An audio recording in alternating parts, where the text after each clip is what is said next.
Welcome to the Bold Analysis. I am carrying Saturday Nation, and on page 7 is an interesting story I want us to look at. Central Kenya leaders now drop the key resource allocation demand because Ruto has successfully coerced the region to backpedal on one man, one shilling, one vote.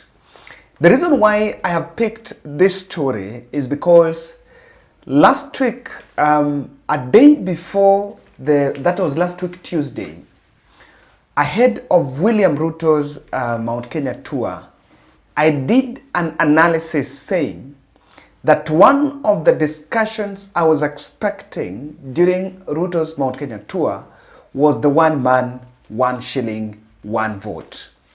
But at the end of the tour on Wednesday, the Mount Kenya leaders were tight-lipped on that contentious issue. And today, the Saturday Nation is opening the lid on behind-the-scene maneuvers by the State House team to make sure that the emotive and divisive one man, one shilling, one vote do not get to the public rallies. Some of the key proponents that had been pushing it, including Murang'a Senator John Ruto and Githunguri Member of Parliament Gathuru Mushomba, were not present and never attended even a single meeting with the President Ruto during the Mount Kenya tour. But then, at behind the scene letter on what exactly happened is what I want us to look at in this podcast. Make sure you subscribe to our channel, click the notification bell, and like our video. Repeat, and I repeat again, Ruto was in Mount Kenya. William Ruto was in Mount Kenya on a political tour. And of course, on Sunday, there was a closed-door meeting one-on-one when William Ruto met the region. Leaders from the region, a host of governors, senators, and other legislators. And the MPs from Central had already organized themselves on how they were going to storm the meeting and confront William Ruto on the one man, one shilling, one vote. And they are saying they were coerced and intimidated with the body language of both William Ruto and Rigathi, telling the region that the debate was a non-issue. And the more they pushed, or rather little did they know, that David Ndii, the State House economic advisor, William Ruto's economic advisor, was armed with a policy paper to counter this debate by members of Parliament. But then the discussion is how that plan leaked to William Ruto team, but it's because the Mount Kenya team is normally a divided camp. There is nothing they can do without William Ruto knowing because they are full of moles. So this thing was already organized at a top secret, but little did they know that it was already there. So when they entered into the room, the meeting room, they confronted William Ruto. But William Ruto and Rigathi Gachagua referred them to David Ndii, who then started dishing out some policy paper. And this policy paper had these three assertions, amongst others, that no region, and David Ndii told the MPs that no region is entitled to development than other, especially from the public money. That because there is public money being spent, there's no region, it's unconstitutional for one region to benefit from others. And David Ndii telling the MPs that counties need to maximize on their wealth, economic potential so that they can create wealth, and that will help respective regions. Then the principle of revenue allocation is strictly stipulated in the constitution, and anything outside that will be seen as trying to a constitutional overreach. So David Ndii is saying that the discussion on one man, 1 shilling, 1 vote was actually birthed. The debate thrives in Agikuyu supremacy ideologist, tyranny of numbers on political matrix. But then, I don't really think that is it, because I've always been insisting that the 1 man, 1 shilling, 1 vote is a good debate so long as it is not confined to Mount Kenya. So long as it's not confined to Mount Kenya. Because in simple understanding is, we give money in respect to, amongst the tenets that are looking at the expansive area, the fiscal requirements, the fiscal burden of a county, the population and that. But then, the Mount Kenya 1 man, 1 shilling, 1 vote is then trying to narrow it down to, let's look at the numbers, because there are regions that have many numbers, but they are not benefiting now. Mount Kenya has also been arguing that, and of course it's true, that they really contribute hugely to the GDP of the country. So it has been seen as a very selfish push, but according to the papers that David D showed, this is why MPs were actually told, this is what exactly happened. That David D realized that in the 1 man, 1 shilling, 1 vote principle, if it were to be implemented, the biggest gainers would be Nairobi County, Kiambu County, Kakamega, Nakuru, Bungoma, Machakos, Mombasa, Uasin Gishu, Narok, and Kisumu. Is because if the money is to be divided on population, then what it's confirming is, apart from Kiambu, the other counties in Mount Kenya have less than 1 million population. So if that matrix is to be employed, those who will get more money, especially counties with more people, with a higher population, because if it is 1 man, 1 shilling, 1 vote, then there is no way it can be implemented selectively in Mount Kenya. You know, that's what the leaders maybe had not seen, that if it is to be implemented and it's in the constitution, it's to be put in the constitution, then it cuts across. There is no constitution for Mount Kenya. So they said that if it is to be implemented, then counties with a higher population are the ones that I've mentioned.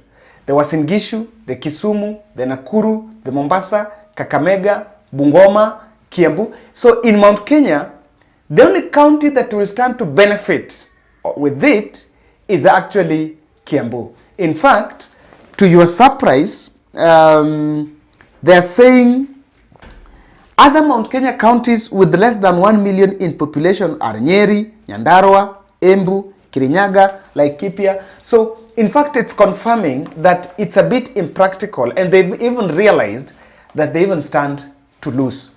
So what the status team trick they use is to say, okay, fine, 1 man, 1 shilling, 1 vote, we suspend the other factors to be considered and only look at population. So if you have to look at population, then Mount Kenya is going to lose. But remember, I have always said this, there are counties like Narok that they don't have a huge population per se, but they have a very, geographical space is very big. So why do you put, and some people, MPs have always been arguing, why do you put money in a geographical space, or you put money in respect to the number of people that are there?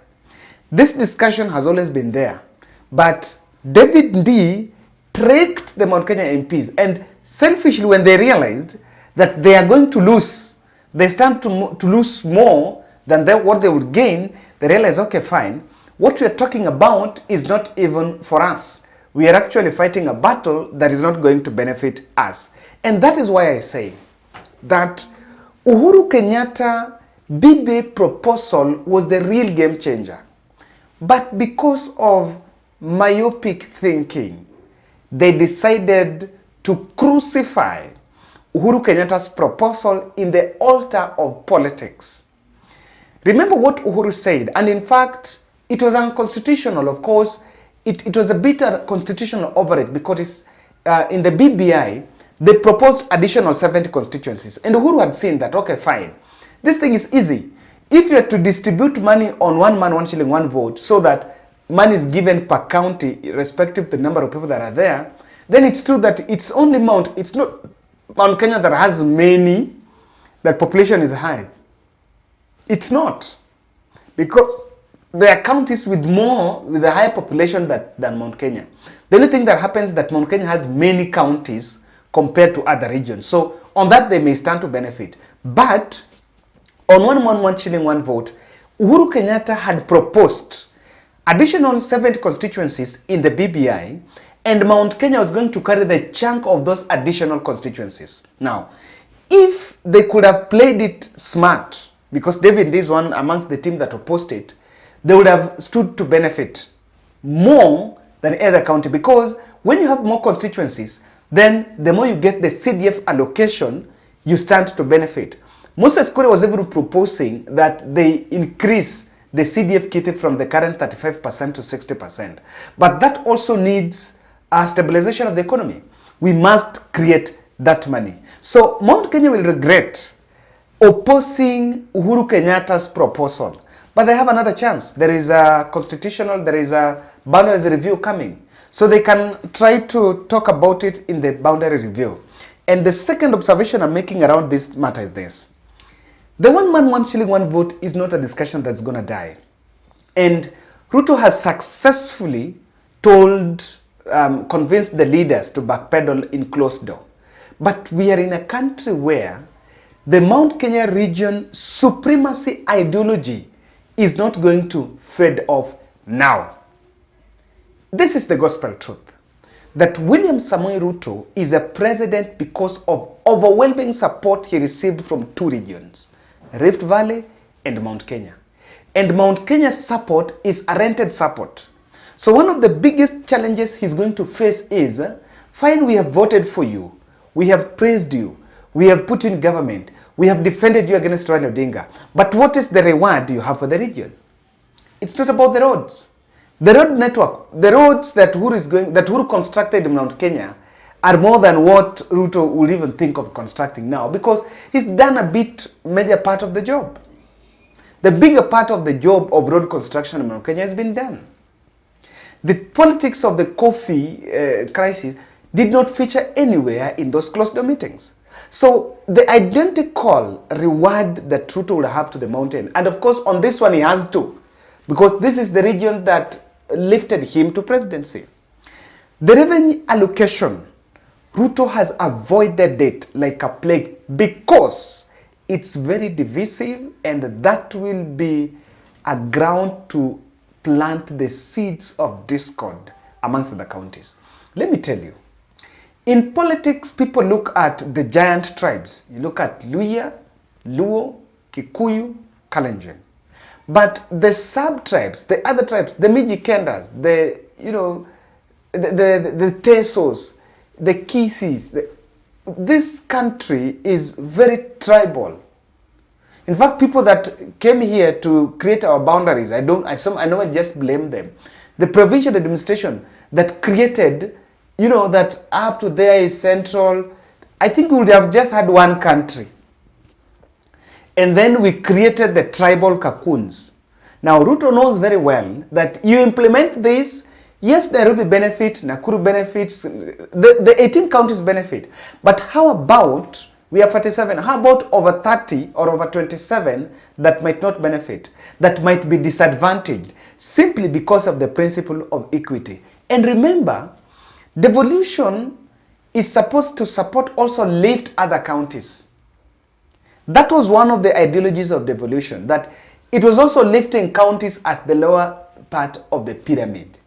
So if you're going to work it, then that means that counties with still less population and are underdeveloped will continue remaining at that bottom part. So that is why this discussion has been quashed.